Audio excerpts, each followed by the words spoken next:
Captain Todd navigated the choppy waters off the coast of Somalia, unaware of the peril closing in. Suddenly, the sea was shattered by the unmistakable thud of grappling hooks hitting the ship's side. Pirates, armed and ready for plunder, swiftly boarded the vessel. Little did they know, Captain Todd had a surprising ace up his sleeve. But as the pirates advanced, their confidence began to waver when they realized the cargo they sought wasn't what it seemed. Todd had been fearing this moment for a long time.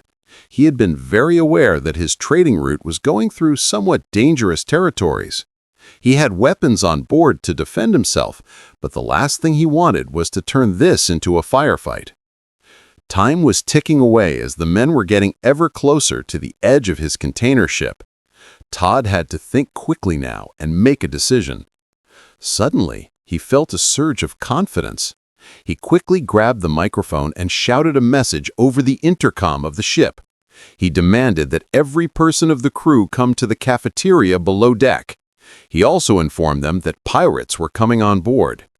After that, he quickly turned off the ship and stopped it from sailing further. It was at the mercy of the ocean now, just as Todd wanted it to be. While all the crew members were following Captain Todd's orders and heading to the cafeteria, the pirates made their way on board the container ship. They did not look all too organized, but by how they had managed to get to the boat undetected, you could conclude that they had done this before. The pirates, under the leadership of Captain Jack, as he called himself, quickly came up with a plan. They wanted to try and get the most valuable items on the ship, the small things that they could transport and sell for a lot of money.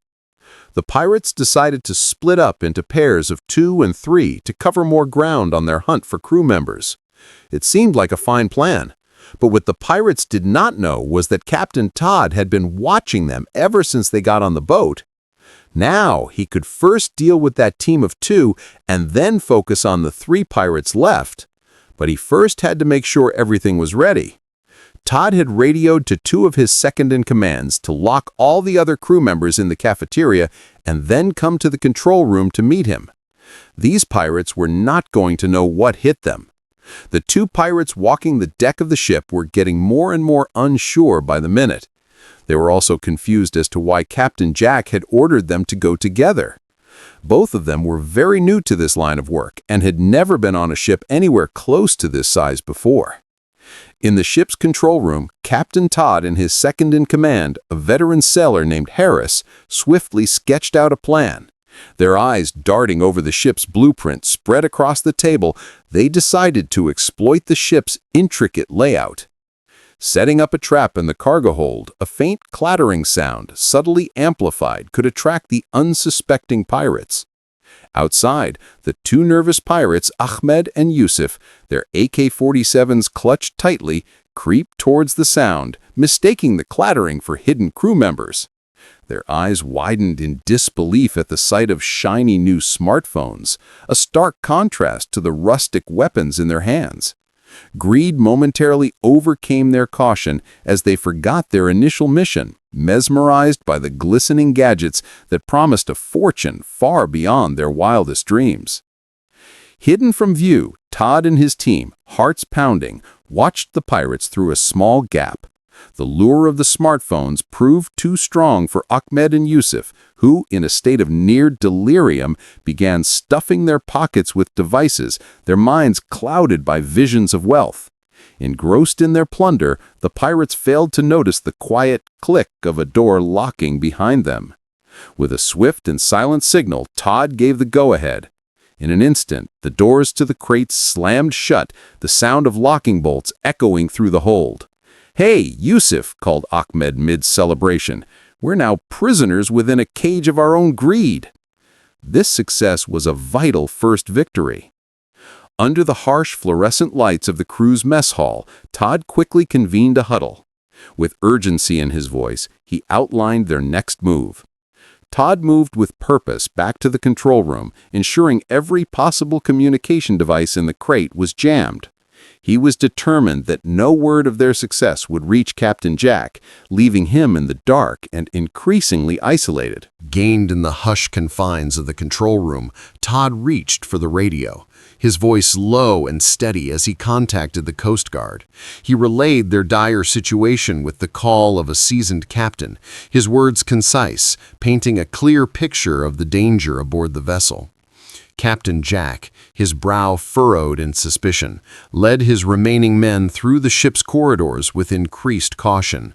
The absence of Ahmed and Yusuf was alarming. Their silence on the radio was out of character, and Jack's instincts told him something was amiss. Todd's mind worked overtime, piecing together a plan that would neutralize the threat without jeopardizing his crew. In the echoing quads of the ship, Captain Jack's frustration boiled over into aggression. "Come out or we'll find you," he bellowed, his voice laced with menace. In a decisive moment, Captain Todd resolved to confront Captain Jack alone. He believed a direct solitary approach might diffuse the situation, avoiding further violence. The crew, upon hearing Todd's plan, exchanged worried glances, their faces etched with concern. Todd equipped himself with non-lethal tools, his strategy to outsmart rather than engage in a physical fight with Captain Jack. Rounding a corner, Todd came face to face with Captain Jack and his men. He stepped into their line of sight. The pirates, surprised by his sudden appearance, raised their weapons, but Todd's calm demeanor suggested a man not easily intimidated. After a minute of contemplation, Jack nodded, agreeing to follow Todd but kept his weapon trained on him. Todd led the way, weaving through the ship's maze of containers. His eyes, however, remained alert, scanning for any sudden movement. Captain Jack's eyes narrowed, suspicion and greed warring within him. The promise of valuable loot was tempting. They arrived at the designated area, a seemingly innocuous spot amidst the labyrinth of cargo. With a subtle signal unseen by the pirates, Todd alerted his hidden crew. Todd led the pirates to a crate, artfully chosen, filled to the brim with glittering jewelry. The sight of the treasure sparked a gleam in the pirates' eyes. Two of them, unable to resist the lure, hastily began filling their bags, their attention completely diverted from Todd, who watched them closely, biding his time. While the pirates were preoccupied, Todd sent Captain Jack tumbling into a concealed hole on the deck, where members lay in wait to overpower him. The moment Captain Jack disappeared into the trap, Todd's crew sprung into action. Caught off guard, the remaining pirates stood little chance against the well-coordinated team, who quickly subdued them. Each movement precise and practiced, the crew worked together seamlessly, their movements a testament to their training and unity. On the horizon, the silhouette of the Coast Guard cutter became visible, cutting through the waves towards the ship.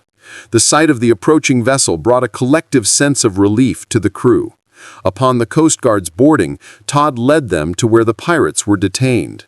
One by one, the pirates were handed over, including Captain Jack, who still seemed dazed by the swift turn of events. His expression, one of surprise and disbelief, was a stark contrast to his earlier confidence and aggression. The Coast Guard officers conducted a thorough debriefing with Todd and his crew. They listened intently as Todd recounted the events, nodding in appreciation of the crew's resourcefulness and courage. Their words of gratitude echoed through the ship, acknowledging the crew's bravery and the critical role they played in averting a potential disaster.